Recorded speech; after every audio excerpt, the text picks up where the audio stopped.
So, why do I need to write about the aspects of aging? People have been aging for I don't know how long, and they have certainly been navigating the issues of aging for centuries. And people have been thinking about pre acting their age for longer than I've been around. So, why am I writing about this?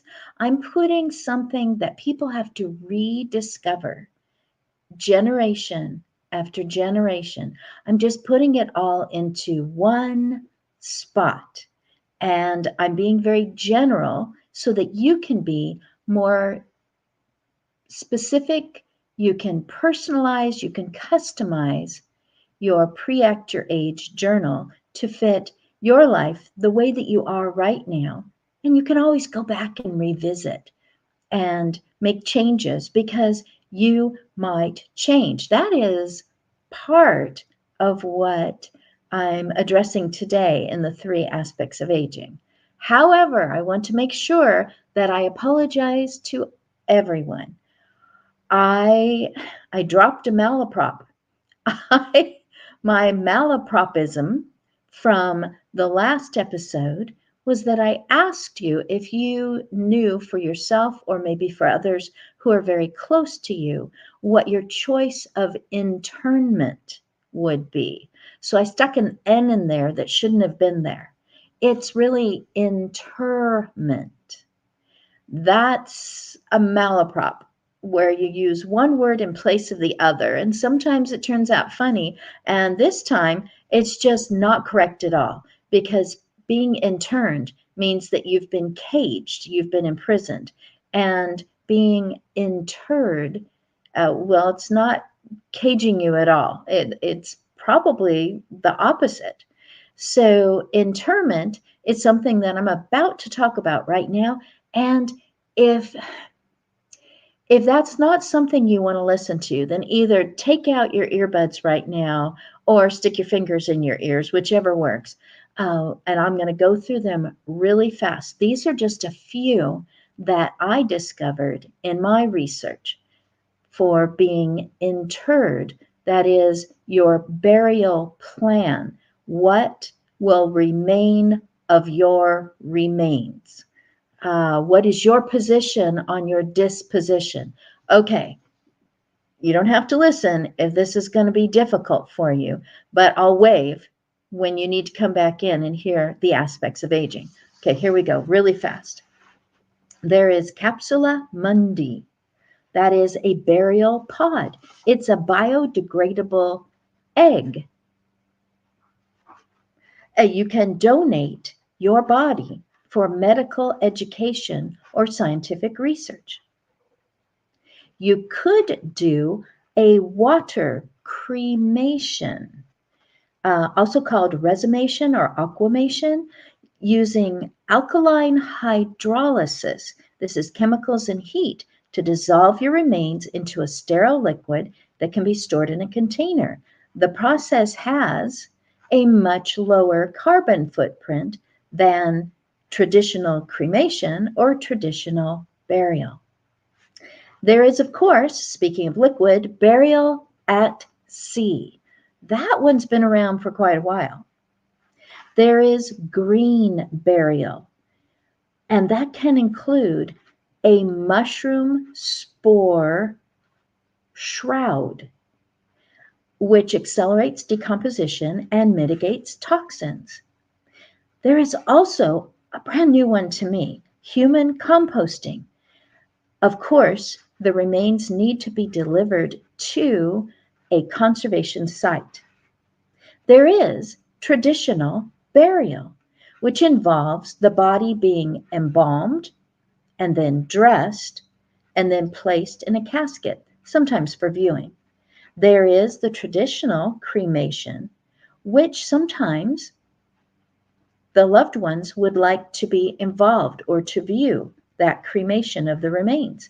And the resulting ashes can be scattered, can be kept in a container, can be put in a memorial site, and believe it or not, those ashes can be turned into diamonds. There are other choices. You can also petition to be interred at an ancient disused burial site or on your own privately owned property.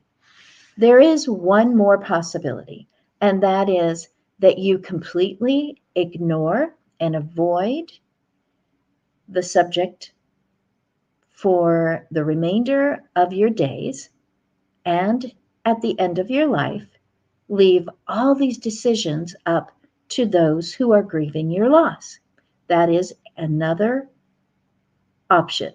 Okay, I'm waving because you can come back in now because we're going to dive into the 3 aspects of aging today.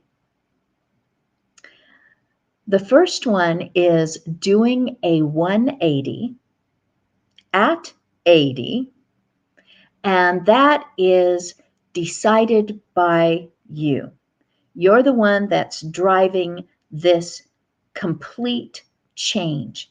It could be that you are deciding to separate yourself from a long-term relationship. And here you are, well past the typical age of retirement. It could be that you are beginning a relationship at your age. It could also be that you're making a financial decision that has a risk factor that is concerning to someone else, thinking, do you have enough time and energy to recoup that if you are going to go into this financially risky endeavor? It can be a lot of different changes, like something you've always said no to because of your core values, your the person that you've always been, and always put yourself out in public to be seen as, you can count on me, I'm always going to feel this way on that subject. 180. You've completely changed your internal compass. So all these things cause reactions from those around you, and some of those reactions can cause you to react also.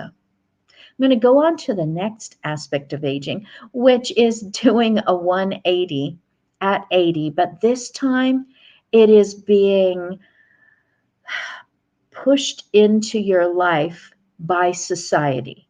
This is a cultural change. This direction used to be always correct, and now all of a sudden everyone's going the other way, and you wonder why. So it could be one thing. For example, the way that an adult male responds to a younger woman. It used to be that hugs and pats and holding on to the arm and touching the face. This was all a relational thing. This was an act of, you are someone that I value, and you are a person that has, been a pleasant one to be around, or you are welcomed here. And now it's become inappropriate. It's breaking down barriers. It's causing people to think, oh my goodness, am I going to be the next victim? What a change from 50 or more years ago. It could be that you are thinking, I need to let that person know that the way that they've chosen their clothing, maybe they've altered the way that their skin looks, the way that their hair looks, that they've chosen accessories that send a message. And I need to go over to them and just let them know that this really isn't appropriate, or that I need to turn to someone else who's younger than I am and let them know Whatever you do, don't be like them. Well, that's been a societal change into you get to be as natural as you choose to be. You get to be as authentic as you would like. You get to change your outward appearance in varying degrees according to your choice. And it isn't going to match. It's not going to be uniform. There isn't going to be the way that you dress to do this job or to be part of this event, as opposed to never look this way because you won't get hired, you won't get the right kind of spouse, you won't be accepted by society in general, you won't be taken seriously. That has really changed.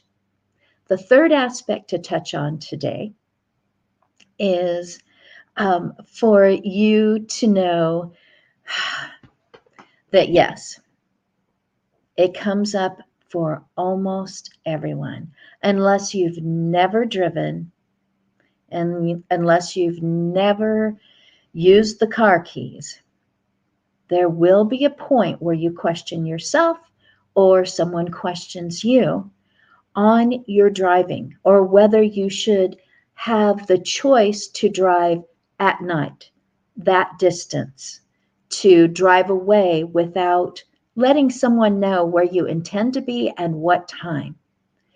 This is so general, so common in a society where almost everyone takes the wheel and makes choices and changes their mind and picks up a device to let people know, yeah, I'm going somewhere else, or no problem. They know I've got my device. If I'm not back for another hour, they'll just text me. So that is an aspect of aging that you will think about as you are entering those years after typical retirement, after you're done with your job, your career, after you've become a great grandparent.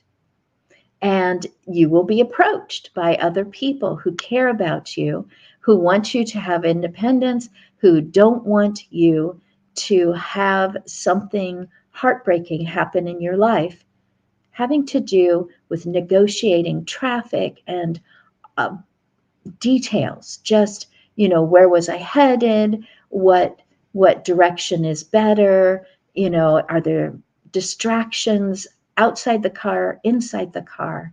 Do I like to have both dogs in my lap when I'm driving? There's just a lot of factors there, and it causes emotional and relational interactions, which could be called interrogations. So those are the three that I would just like to touch on today. Now, I have a question for you having to do with driving. It's such a big deal in the United States to have your own car or to use public transportation or to only go somewhere on a bicycle because it's good for your body and it's good for the environment. There's lots of different opinions on that. In 1926, this is your question for next time. In 1926, a U.S. highway was established. In 1927, the signs went up, and the question is, what's on those signs? Now, this has been called the Mother Road. It has also been called the Will Rogers Highway. It's even been called the Main Street of America. It is almost 2,500 miles long. It spans 10 different states. What are on those signs that went up nearly 100 years ago? Wow, that will be quite a celebration. People will want to use it just to celebrate the centennial of this particular a place that you can drive. So before I finish up, I want to make sure that I tell you that in the next episode, I will be talking about controlling interest. And I want you to know ahead of time that this has absolutely nothing to do with financial exploitation. It's really quite the opposite. The next one, it's a spoonerism. So I apologized for my malaprop, and now I'm letting you know that I am doing this spoonerism on purpose because this is getting a mani-pedi. You go in for your mani-pedi, but this one is your pani-medi. And yes, it has to do with appointments and the pharmacy, your prescriptions. The last I would like to touch on in the next episode is expectation exceptions. Look who's actually interested in intentional aging. I was the one that was surprised. Why would that particular people group be interested in intentional aging? So this one came as a surprise to me at my age, 62. And I'm really glad to share it with you in the next episode. Before I'm done, number 6 in the prompted journal to pre-act your age is possible personal reactions. They're just a list of single words that I've given to you to start your mind thinking about how you might react. What will your feelings be? And I've tried to use as many different words throughout those 52 aspects of aging to give you a hint at how many different ways you can feel. You might express it in just a finite number of words, but there are a lot of different factors that affect your feelings as you hit these challenges and these changes in the third of your life. So if you thought to yourself, I feel